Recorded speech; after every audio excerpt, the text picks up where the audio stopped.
नमस्कार दोस्तों, राम राम। हमारे तरफ से आप सभी को होली का बधाई। हमारे तरफ से सभी भाइयों बहनों को बहुत बहुत होली का बधाइयाँ हैं। अजब किया बलमा तू तो अजब किया बलमा, हो रंगवा रंग बिरंग के लाया तू तो अजब किया बलमा, हो रंगवा रंग बिरंग के लाया तू तो अजब किया बलमा, हो रंगवा रंग बिरंग के लाया तू तो अजब किया बलमा।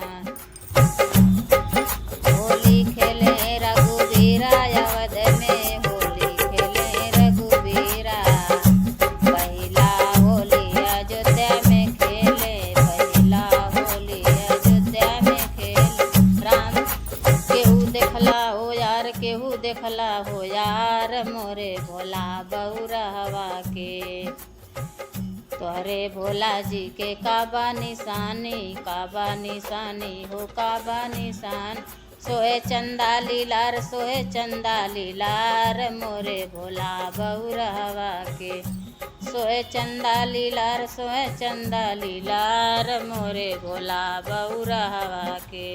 काकर बाफारी के रंग के पूड़िया, जब बड़ तो ही दूरिया हो जानू जिंदगी में, पूरे हमरा दूरिया रोहला हाथ के